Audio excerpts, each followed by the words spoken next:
evening, everybody. Today, we welcome our guest speaker, Dr. Jhuma Vasak, who is a training and supervising psychoanalyst of the Indian Psychoanalytical Society. So, we welcome Dr. Jhuma. You can start your session now. Thank you. Thank you so much, Uditi. Thank you for giving me this opportunity to share my thoughts with all of you, and to all the participants. I thank you for your time and joining me for this 1 hour. I was just talking to Uditi, and I was saying that I'm not very comfortable with these webinars and this kind of technological exchange. Especially, it seems like, I'm just talking to myself. I can't see anybody. I don't see the faces, and it's somewhere... Already actually 15 participants are there. Okay, so thank you. They are thank you. online, so they're listening to you. I'm trying to internalize all the 15 participants, Right. Imagine their faces, and hopefully I will get to know more about you. So maybe I can request Uditi to share the slides so that we have a point of reference, and I can start. Thank you. Right.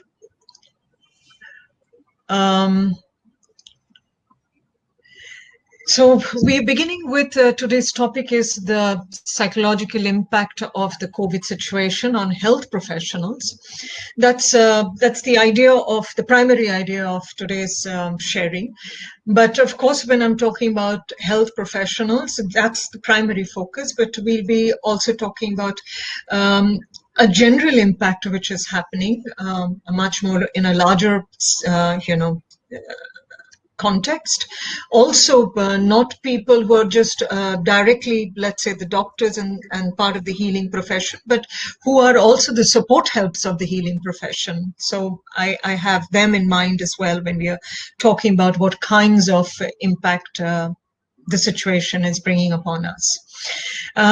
Towards an epidemic empathy, actually, this epidemic of empathy that we talk about is something that was shared by Dr. Thomas Lee in 2015, a very significant perspective that he brought into the healthcare system, an epidemic of empathy in healthcare and how to deliver compassion, a connectedness with patient care, that helps in the healing structure, the healing process. And one of the reasons I would like to emphasize on the quality of empathy, and throughout our exchange today, it is the empathy that I have in mind, is because one, of course, to be able to learn the kind of empathy that the frontline health professionals are actually emitting, and it's for us part of the civil society to be inspired with that and to reflect within us so that we can spread the quality of empathy which is required, because it is the way we are having to deal with the COVID situation. It is humanly not possible with a very restricted resource to combat this kind of a life-threatening situation. So when we are talking about empathy, we are talking about primarily a commitment to an understanding what others are feeling by adapting to their perspective and responding in supportive ways. So, and this can be in various situations. In this context, of course, we are talking about the empathy in a medical situation, but I think this is also a time where the human, I would say, society is under scrutiny in a way, how we can live up to our qualities of humanism. And thus, I think the reflection on empathy in our work that I would like to build upon, and something which we directly need to perhaps learn from the frontline health professionals dealing with the COVID situation. In a way, I would like to say that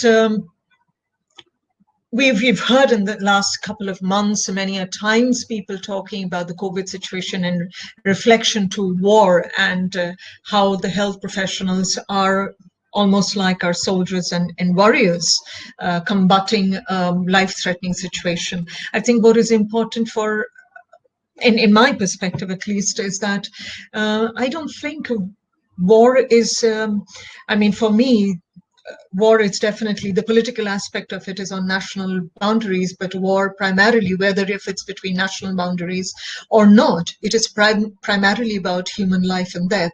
And the COVID situation has brought about this humongous question of human life and death in every household, in our daily individual living. And what is phenomenal possibly is the leaders that we find in this noble profession, the healing profession, and the call to the civil society as the new regiment to be part of this healing profession. As I started with today's discussion, is that when I'm trying to talk about the frontline health professionals, I have in mind very much the support system other than just the doctors, because it is almost impossible to work without that kind of extensive support system that we have, who may not rank with the doctors, but without whom it's like they happen to be the backbone. And a backbone is, as we know, is never visible, but without it, it is impossible to function. Without the backbone, human existence, I mean, we'll not be able to stand. So I think in keeping that in mind, it's very important to understand the extended support that the health professionals are receiving from the extended support system that we have in order to deal with the COVID situation. And I think I wanted to start with and carry on with the empathy element is because it is a call for civil society to be able to extend that kind of support to each other in neighborhood, in each other's family, keeping in mind how I can also keep myself and others protected and safe. I think a very difficult question which is brought about with the COVID situation is that on one hand, we are having to maintain social distance and avoid contamination. But on the other hand, there is a human support system that we are having to constantly deal with.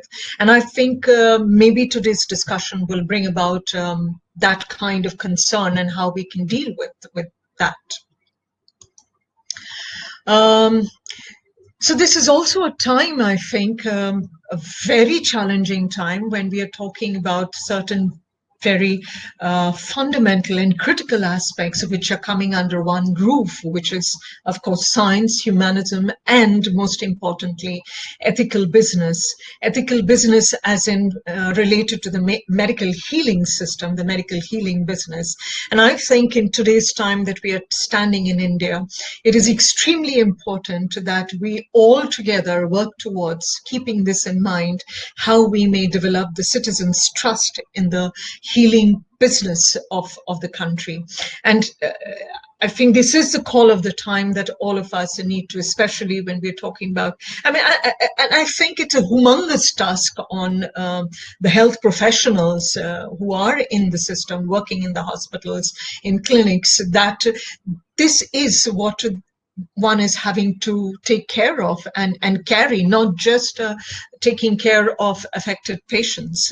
And there is a huge system that one is in a way carrying within one's caring process. And I think it demands a lot from an individual. And that itself can have its own impact on, let's say, emotional, psychological impact, which perhaps we may have occasion to talk about later on when we get into the discussion.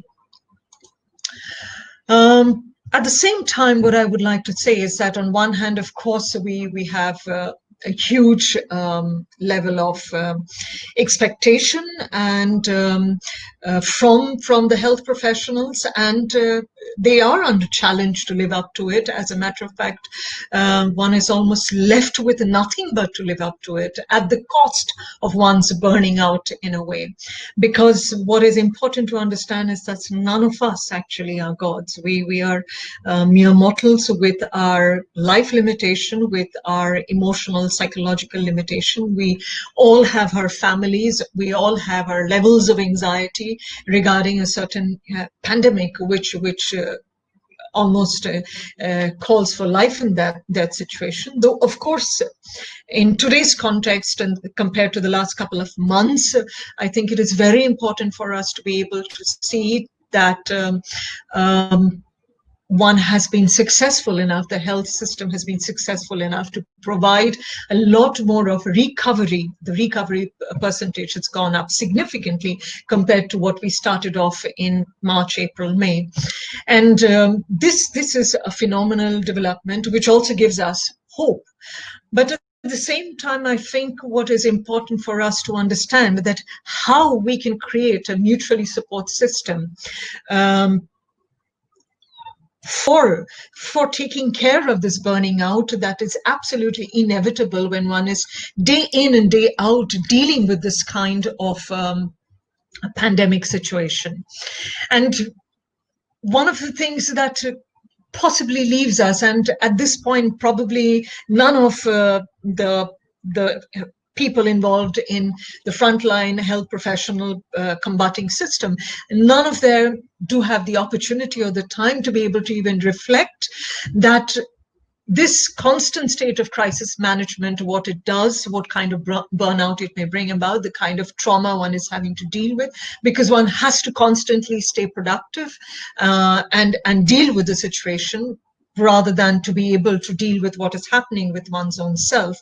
And that's one difficult area as a mental health practitioner that often we may see may lead to later on the post-traumatic stress disorder kind of situation when one is dealing with it constantly. So I think a certain awareness of all these aspects where we actually can provide a certain kind of support system, whether as family members, whether as civil members of society, all of us to be able to bring about a sharing hand in dealing with the situation. A certain emotional exhaustion that comes about is just a terrible fatigue of constantly having to deal with this kind of, day in and day out of anxiety situation, which also affects our metabolic system, whether it's food habit, whether it's sleeping habit, which we will, come to a little later in one of the slides, where our daily functional habits do get kind of disturbed. And I think one important aspect that comes from the PPE usage is prolonged PPE usage is unfortunately that a sense of claustrophobia sometimes happens, restlessness, breathlessness, and could also have other kinds of aspects. Though, of course, I think what is also important when we are talking about these things to be able to reflect on the fact that these are all scientifically proven and tested gears in order to take care of our physical situation. But that does not mean that sometimes one would just not experience certain kind of, confinement where maybe one just needs to be able to have that opportunity to walk out of a situation, to breathe free air. And I think I think people who are, it's actually, I would say that, I was talking to Uditi as one of the organizers for this exchange, that it is far more important that we get a chance to talk to the people who are directly into the frontline handling situation, rather than where we are maybe at a secondary level reflecting on these kind of aspects, because they'll be able to share a lot more which is happening with them and how they are actually dealing with it. And I think I would enrich a lot from hearing to such sharings. I'm hoping that this discussion after this may have a few individuals who would be able to share their direct experiences with us, which can enlighten all of us and look at what actually the kind of qualities human beings are capable of and what they are dealing with in order to be able to deliver this kind of support and healing in a life and death situation. Just a while back in the previous slide, as I was talking about, that when there is this kind of a larger than life situation, what has happened is a disruption in the regular habits of our daily existence. And one of the things that happens with us is emotionally, we tend to feel that we're losing our agency of control of our very mundane existence. And I think that is what probably is also very critical, though it's mundane. And because it's mundane, it probably makes us feel more helpless, that if I can't deal with, one little aspect of, let's say, my eating habit or my sleeping habit, how am I going to deal with the larger context of it? In this context, I would like to say is that when a larger than life situation happens, perhaps this is also a testing time for us to realize that not always can we see very clearly the end situation, which is actually the COVID situation right now. We do not have an absolute picture, a certain picture of, it's going to end at this point and we're going to get back our regular habits of previous life, pre-COVID situation from this date and time. But we are all hoping towards, and kind of in a way projecting a couple of months' time to be able to get out of this kind of disruption in our daily habits, and disruption which very fundamental level of work habits. We know that today most of us are working from the home front, and that itself is a challenging situation where the home and work is overlapping. Not always do we have, not all of us do we have that kind of space at home to be able to work like, with full concentration. Then we have our families who are sharing space, and sometimes we are sharing gadgets, because for online work we need to have very sophisticated gadgets. And of course, our sense of privacy, because it's at various levels. Like in one of the discussions in the mental health forum amongst mental health professionals a while back, we talked about how in today's situation, almost our internal homes are becoming available to public space. So people are being able to, in a way, get into our private space.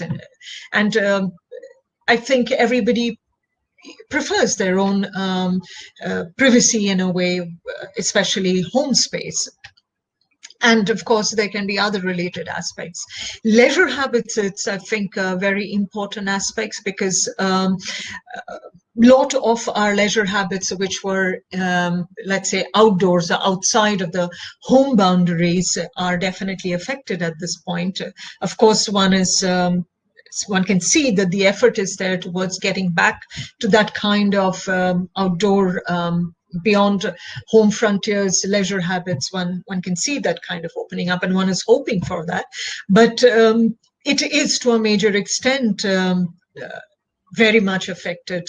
We are talking about younger children, their playing habits. When we are talking about even, let's say, adults, when talking about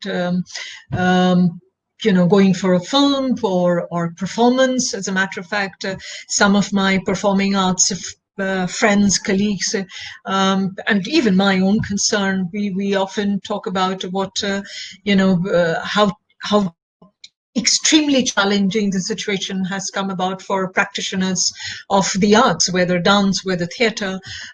It is something which is making us all, of course, redefine our ways of dealing with our work and leisure and other habits. But one cannot also ignore the mourning period of certain very nuances of losses, and I'm hoping that while we are going through this process of the nuances of losses, we'll be able to share with each other, because that's another aspect that I will talk about in one of the next slides, is how perhaps this this isolation that we experience can actually find its bridge through internal sharing and talking about each other's very personal vulnerability, maybe not in a public platform, but to be able to share our internal, let's say, vulnerabilities in a significant way.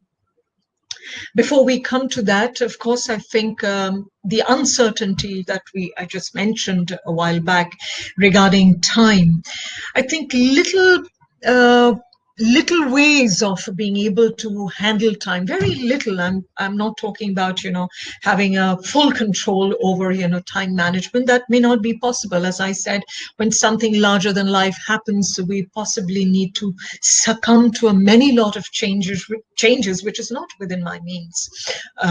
So when we were talking about maybe time management, a little bit of a feeling of my agency within myself. So it can be, let's say, my reading habit, or maybe my work habit, getting ready at a particular day of the time. Just a little bit that which is within my means to be able to do that. And that may give me a sense of control and agency, self-agency, which will perhaps indirectly not make me feel so helpless and uncertain, and in a way maybe hold my internal coherence together. And of course, when I'm talking about this kind of time management, it is a realistic intervention where it gives me a sense of, okay, there is a certain kind of discipline as in very different from regimentation, but a discipline where I am being able to handle a few things which are still within my means, while at the same time I'm looking at emotional management, which will probably help me to have a reflection on my internal world. And that can be things that we individually may derive enrichment from. It can be from reading, it can be from listening to music, it can be just maybe having a cup of tea and looking out and blankly, or maybe creating something. It can be cooking something, it can be writing a short, I don't know, a poem, piece of, or even one's own feelings, a page of a journal. Many ways we'll probably have to find our internal enrichment process. And I think one of the challenging aspects which probably has come about, and the COVID situation probably has brought about very overtly in front of us, is that we probably have grown up with a very overt external system which has trained us to constantly be, utility oriented, productive oriented, which is externally driven, externally, let's say, thrust out. And we've never had not so much comparatively, I won't say never, but not so much comparatively have we had an opportunity to look at our internal enrichment, spending time with ourselves. And I think the COVID situation has brought about these various aspects within us. And these are conflictual aspects. On one hand, there is no space probably, because of the homebound situation, to find that kind of internal let's say, solitary reflective moment. But at the same time, there seems to be no other way but to have that kind of internal reflection, to cultivate that kind of internal reflection, which probably may help me to hold on to a sense of resilience, to be able to deal with this, changing time. We shared, we just shared a while back in one of the previous slides, and I was talking about sharing vulnerability. Social distancing is not actually an isolation. An isolation would imply that I'm not connected. What possibly we have to look at is an internal connectedness. And I think, unfortunately, we live in such consumerist society in today's time. And that is not because of the COVID situation. Unfortunately, the COVID situation is, in a way, prompting us to look at what we have probably denied looking at, ignored looking at for a long time.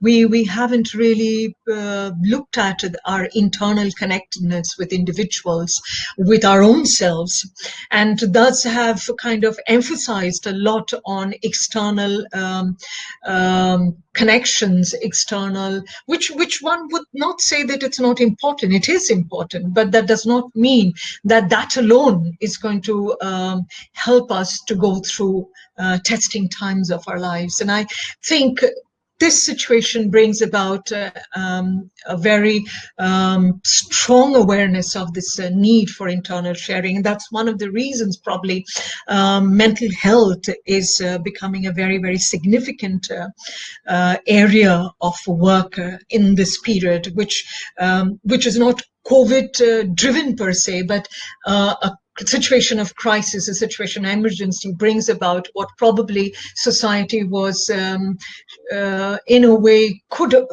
afford to ignore for a long time. And I think this is the crisis which is bringing us to be able to deal with how we can create this kind of individual connectedness, emotional connectedness. So when I'm talking about financial, of course, I'm talking about financial concerns, queries, conflicts which are bothering us, troubling us, to be able to share about it, because I think we are all aware that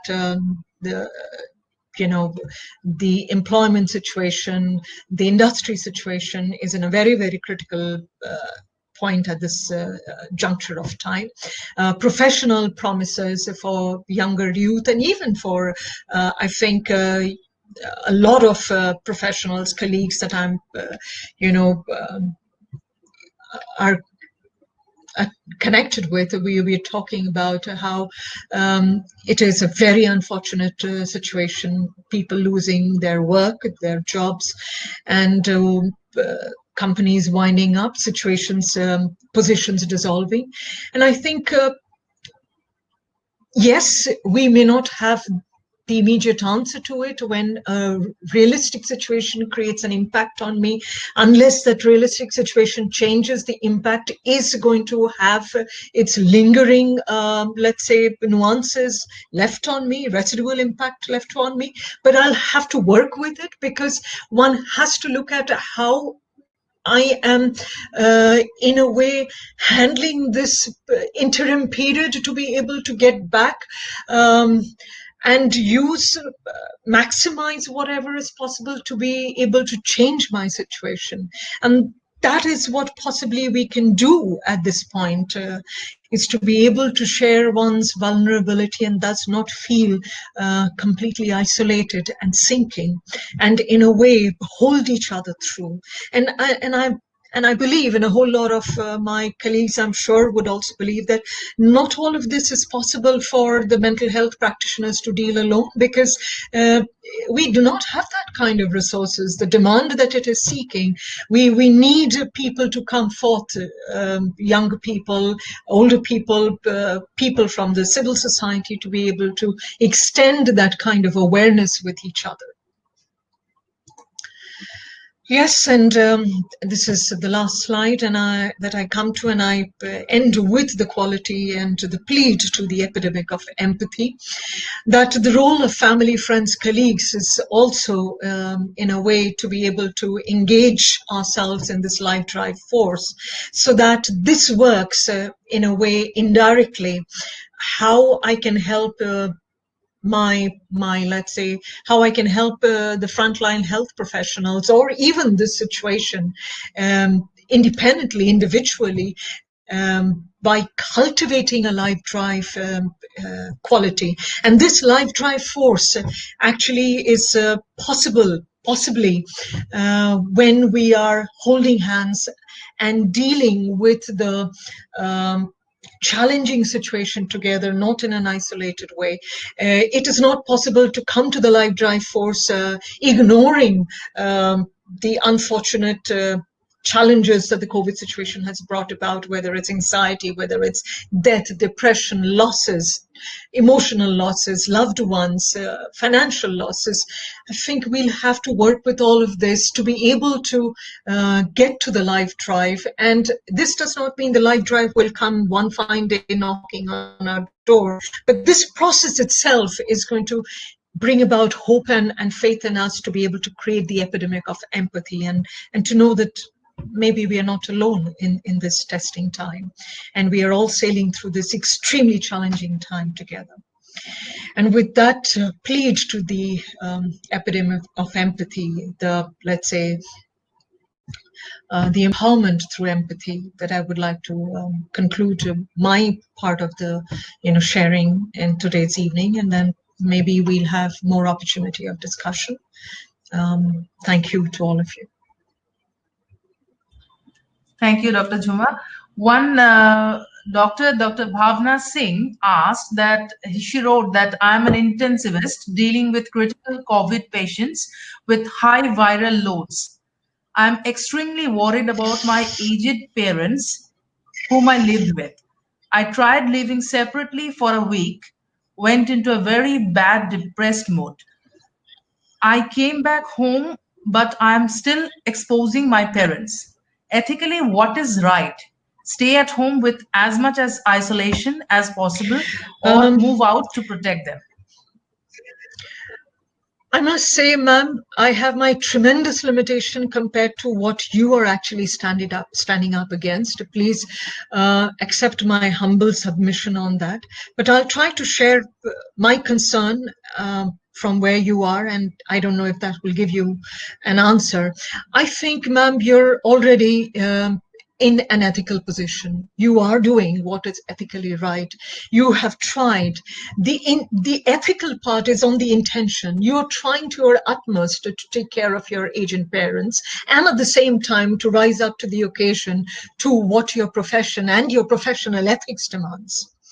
Yes, perhaps in this situation, what we may come about is how extended family, friends, neighbors can be part of this support system, taking care of you, taking care of parents. And maybe that is where we can feature. And I think one of the challenges that the COVID situation has brought about, which we had forgotten, is it is calling for a community support system, because otherwise we are not going to be able to make through this. There is so much of individual crisis, so much of individual losses. It is not human to be able to go through this alone. So I don't know if I'm being able to answer this, Doctor, but I think there's no question, an iota of doubt on your ethical position. I think the realistic measure is what we all have to find our own ethical contribution to be part of that. I don't know if this answers, but this is what I would like to say. Thank you, ma'am. That's all. Actually, everybody wrote that it's a nice presentation. And Facebook also, everybody really spoke well. Okay, if anybody has any other queries or questions or discussions they want to do, they can. Or else, or else we can end it here. Sure. Yeah. So I think there is no other question yet. Okay. Yeah. Okay, fine. Ma'am, so we can conclude here. Thank you, Uditi. Yeah. Thank you very much. Yeah. Thank you, all the participants, for being through this. Thank you. Yeah, Dr. Bhavna actually wrote that, yes, I think that was great. Thank you. Thank you, Doctor. Thank you. Yeah. Okay, thank you, ma'am. Thank you for your time. Yeah. Okay, so we'll end here. Yeah. Okay, thank you. Thank you.